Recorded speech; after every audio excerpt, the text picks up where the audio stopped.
I'll use Howie's 90%, though. 90%, Jalen Hurts is going to be the starter week one. I wouldn't worry about it.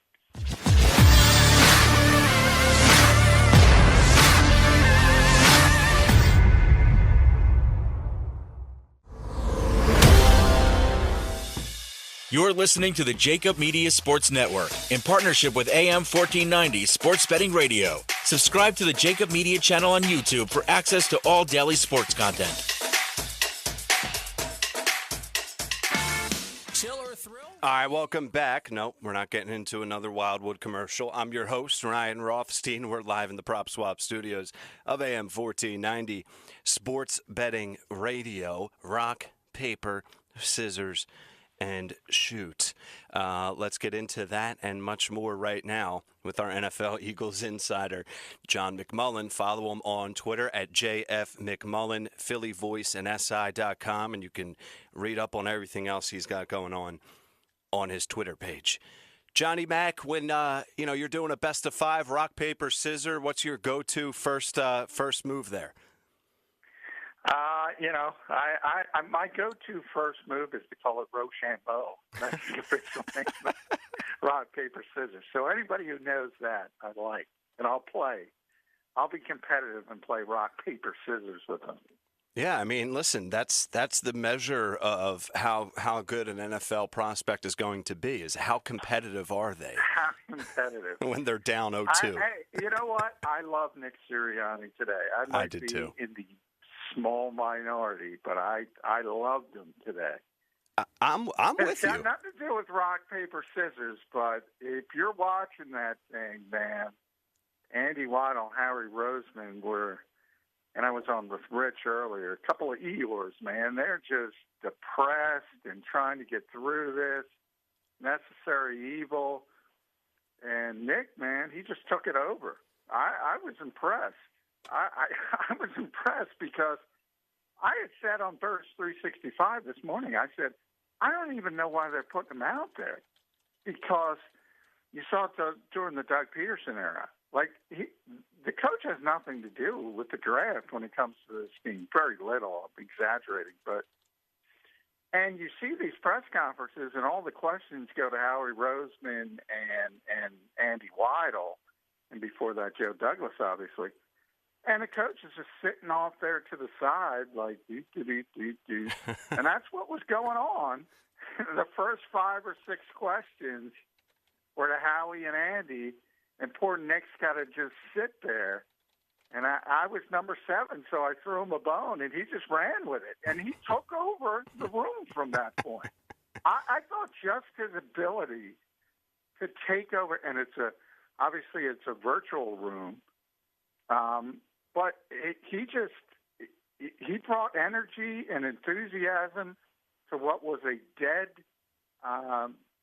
affair, for lack of a better term. I thought he was great. I really did. I don't think it means anything.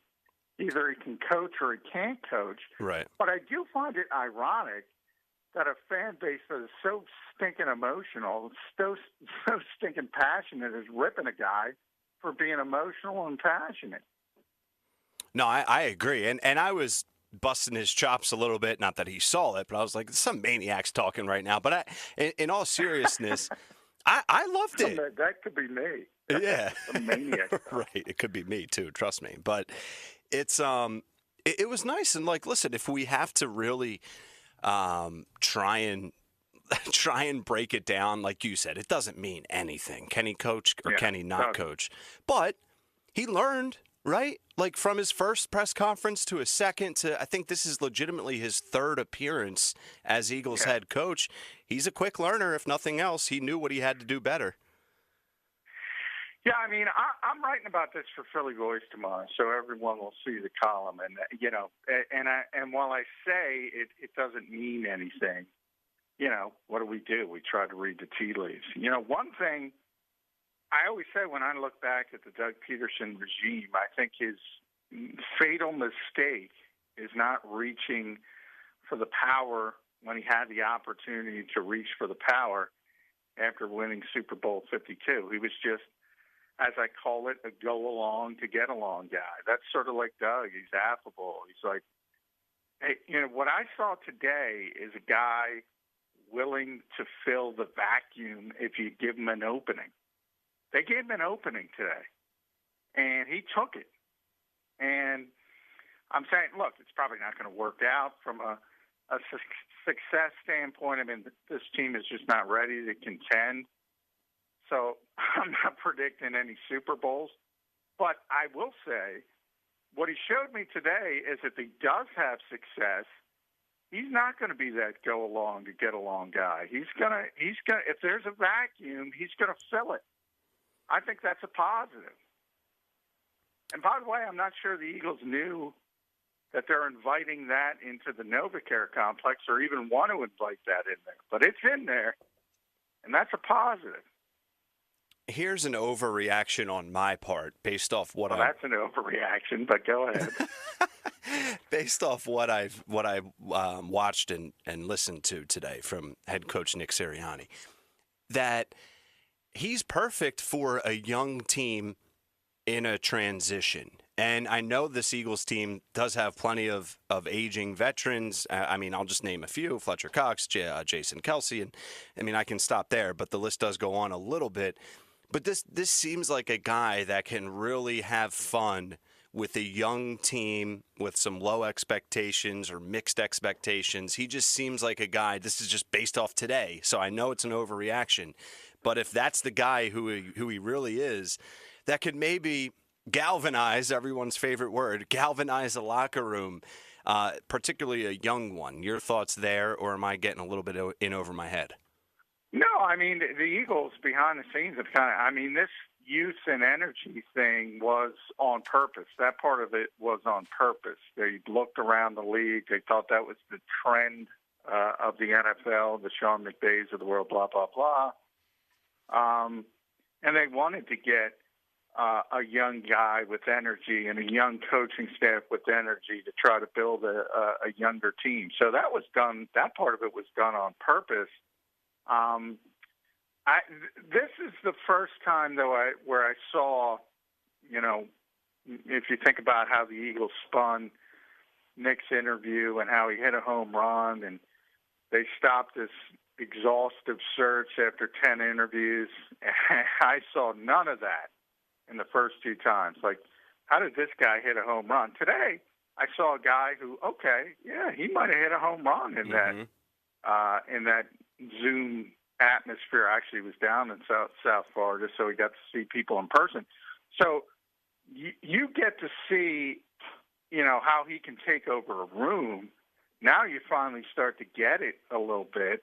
Again, it doesn't mean anything as far as coaching. We'll see. Obviously, he'll have to prove he can get to the meat and potatoes, so to speak, and actually do the job. But I saw a lot of positives from today, and none of them from Howie Roseman or Andy Weidel. Well, let's, we started off the conversation with positives. Let's talk about the negative, I guess, if you will, for a second. What did you see from Howie Roseman? Detail it. What did you like, if anything, and detail all the things, you didn't like? Well, it's not, I didn't dislike anything. It was just a beaten down couple of guys going through the motions to get to go through this. I mean, that's what I saw. Obviously, you're not going to give out information about the draft. This is a necessary evil. Every team's got to go through it, and that's how I think they were looking at this. And you saw two guys who didn't want to be there and one guy who was thrilled to be there. And obviously, the two guys who didn't want to be there didn't come across great. And, Howie's in a position where, people are chanting "Fire Howie" at Phillies games. The Eagles can put up any basic, story on their website, tweet it out, and the first 10, it might be a community story, not even about football. And the first 10 comments or so, half of them are "Fire Howie." He knows this. He knows he's not popular. He's a little beaten down right now. So, it's not that I'm saying that they did a bad job. It's just I saw a couple depressed guys trying to trying to get through the day and do something they didn't want to do. That was the difference. And you have an article out. We're talking with John McMullen, our NFL Eagles insider. Follow him at JF McMullen on Twitter. You have an article out, John, on SI.com titled Howie Roseman on Jeffrey Lurie, quotes, "He's not jumping in." How much should we believe there? And, you can do the context clues of what the article is about, just talking about Jeffrey Lurie's role in the draft process, but fill us in on what you wrote. Yeah, it was interesting. I mean, people should read it because it is, and a lot of it is semantics and the fact that, okay, Jeffrey Lurie's probably not going into the draft room and say, take J.J. Arcega-Whiteside, take Jalen Hurts. But he is the owner, he is the boss, and he's steering things in a direction where he's made it clear that these are the guys I, as your boss, want. So you don't have to necessarily do it overtly. It was also interesting while Howie said that, he also, I think it was Tim McManus who asked him right before me, it's pretty, well reported that some of the draft picks didn't follow the organization's board. He did not deny that. And I thought that was telling. So that kind of tells you. And he also mentioned 90% of the work is done before the draft. Well, typical NFL teams, and I just had Blake Bedingfield on Birds 365 from Tennessee. He didn't say 90%. He said all the work is done. So just that little door is open. Every personnel executive I've ever talked to on at least a good team, good organization, they will all say that. The work is already done. The heavy lifting is already done. Other than if you want to trade up or trade back, Howie left a little bit of a door open because, you can say what he wants, but the owner gets involved when the owner wants to get involved. Now, I saw plenty of people, I don't know, you tell me, John, if they were overreacting or not, but plenty of people on Twitter, so you take that with a grain of salt. They're not committing to Jalen Hurts. Get ready for a quarterback. I mean, that was a big nothing burger. But, it is what it is. It's April 21st. I don't know, maybe people were smoking a lot because yesterday was April 20th. We didn't get to talk. So maybe they're still got a little haze in them. I mean, and Nick said, basically, we've had 2 days of virtual work, 2 days. And he's made a big thing about competition being, one of his core values and blah, blah, blah. So, I mean, the fact that he's not naming a starter on April 21st, he's a new coach, that's not rare. That's not strange, especially a guy who he started 4 games, was a rookie last year, was a second-round pick. Why are you going to go out and, Jalen Hurts is the no doubt about it starter for the Philadelphia? Why? Why on April 21st would anyone say that? There's news that broke today that Justin Fields has epilepsy. Who knows? Yeah. If he falls to 12, is that value? Will the Eagles consider taking him at that point? Who knows what happens with Deshaun Watson? Maybe miraculously every allegation against him falls away and the Eagles make a decision to go in that direction. There's no need. You're not playing a game. It's not September. It's April 21st. Who cares? I'll use Howie's 90%, though. 90%, Jalen Hurts is going to be the starter week 1. I wouldn't worry about it. Right. Like, he's trying to, just to give you my thoughts on everything you said, because I agree, like, this is a new head coach. And even if he wasn't a new head coach, but especially for a new head coach, he's trying to create a culture that is upbeat, intense, work hard, fun, competitive. You lose credibility if he goes up to that podium today and says, yep, Jalen Hurts is the guy. I haven't even seen him in person yet. He can't do that. No, and why would you? And then people say, well, I mean, you got to ask the question. I think Jeff asked it, Jeff McMullen, but and some people, don't like Jeff for whatever reason. But I mean, it's a legitimate question that should have been asked. It's also not a big deal that he didn't say he's my no doubt about it starter. I mean, there's this weird, I don't know, maybe because of how things went so poorly with Carson Wentz that everyone jumped into the Jalen Hurts camp, and by everyone, that obviously there's outliers, but the vast majority of fans jumped into that camp and said, "Oh, you got to get behind Jalen Hurts." No, you don't. No, you don't. You can say he's a young quarterback who started 4 games. There was some good, there was some bad. He's got potential. He's not an entrenched starter. He's not Aaron Rodgers. You don't have to acquiesce to him. He's going to be fine. He's working hard. That's the strength of his game, his work ethic, his leadership ability. He's not going to be a shrinking violet. You don't have to worry about things going awry like Carson Wentz. There's nothing wrong with what Nick Sirianni said with Jalen Hurts today.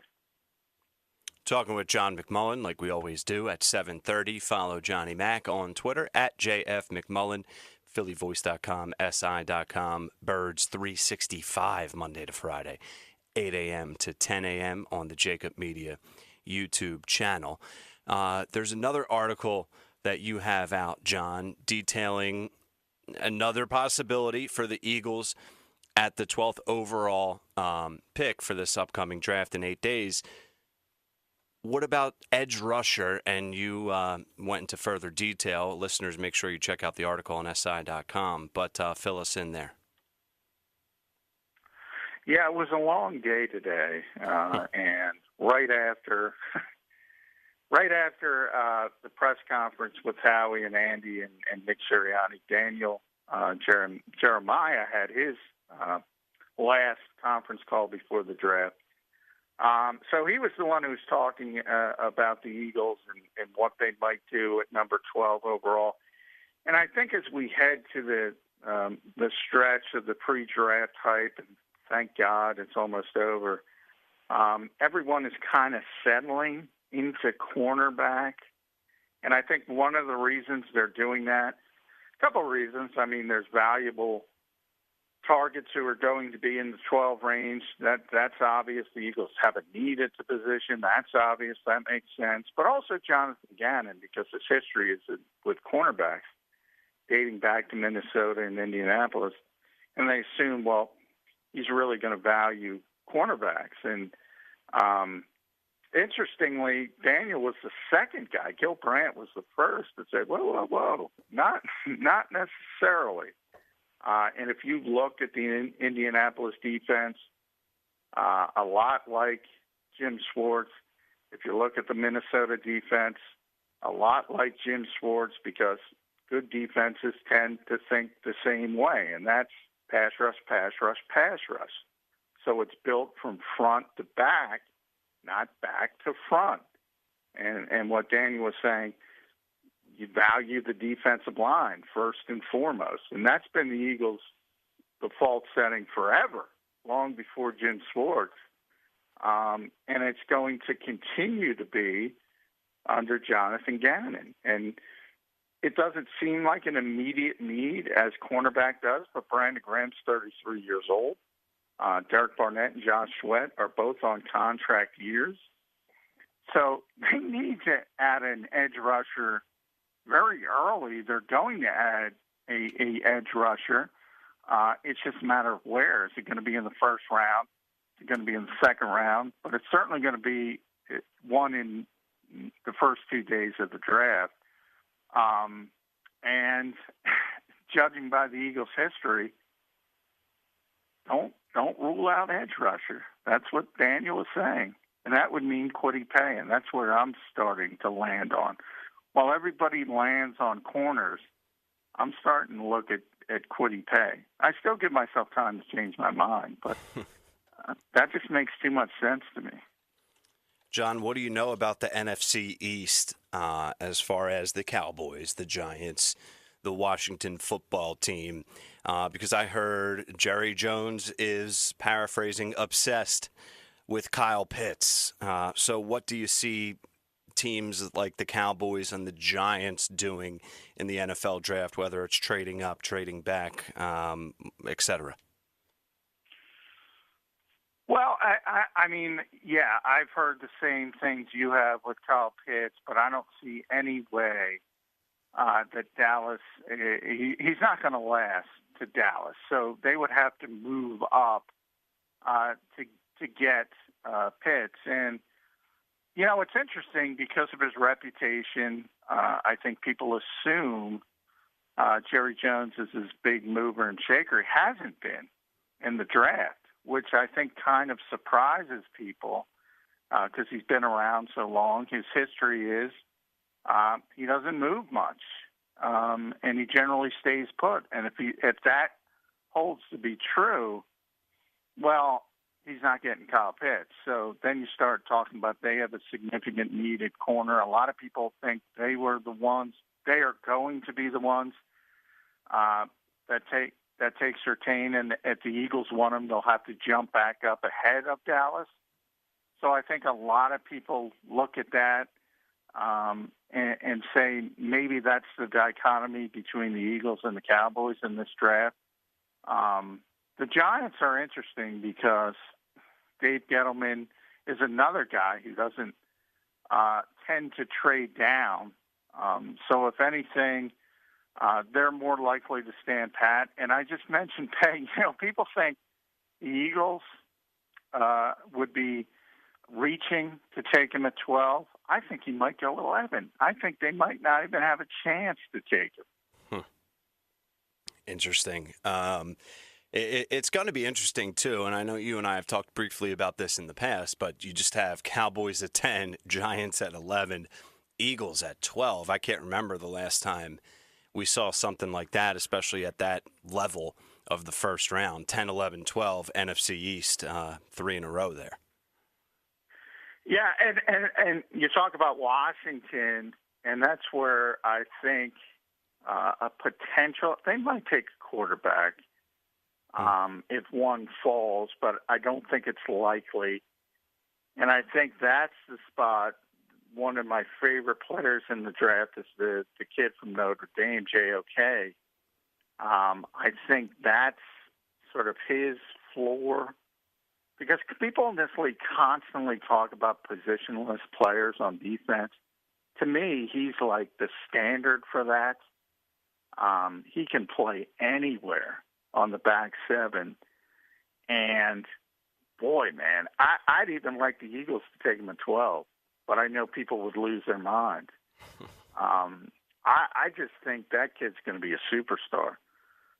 And for all the lip service that people give to that term, positionless player, they still fall in. There's a kid at Virginia Tech, Devon Diablo. He's the same kind of way, but he's going to be more of a third, fourth round pick, and they talk about him. He's too big to play safety.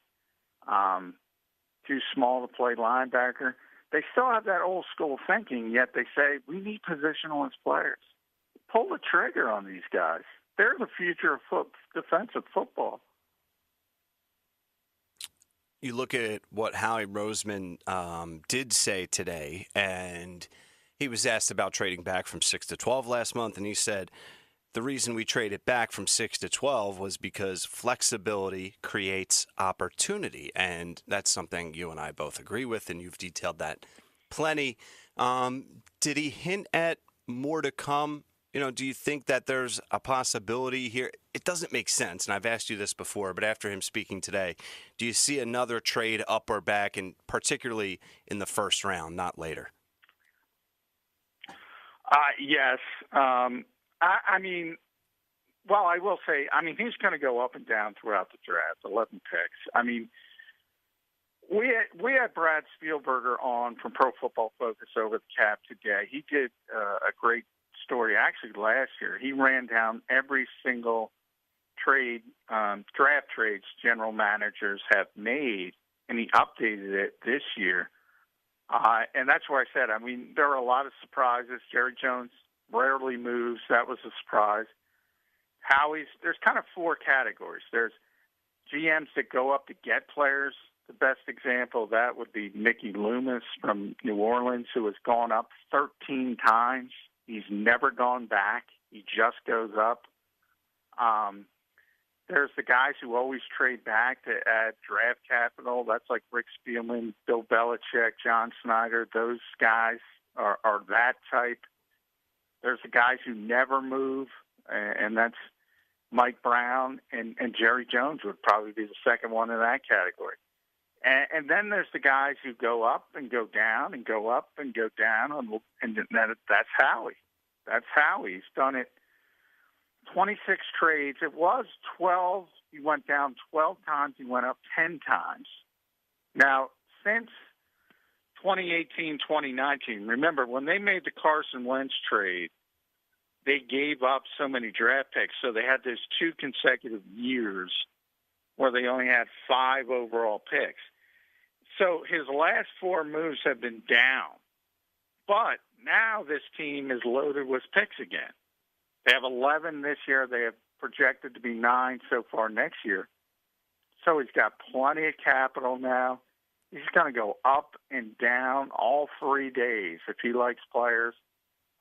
If he sees a cluster of players and he can move back down, I think you're going to see a lot of fireworks. And it starts in round 1. I could see him going up, and I could see him going down. And, Albert Breer, I joke. He put in his column, the Eagles have talked to teams about going up, talked to teams about going down, or they could pick a 12. Well, no, duh, common sense. But that's the point. They're in position because they have all the capital they need to do whatever they want. So they are laying the groundwork. If a player they like falls a little bit on the board and they don't think they're going to get by, say, Dallas and the Giants, they can go up. If they want Kwity Paye and they don't think it's value at 12, they can go back. And that's the position they're in. Now, you always need 2 to tango, and that's the point. I mean, sometimes you can't find somebody who wants to come up to your spot, and you have to take the pick. So you have to be comfortable with your sort of plan B. But, yeah, I mean, his history says he's going to be all over the place. He's going to go up at times. He's going to go down at times.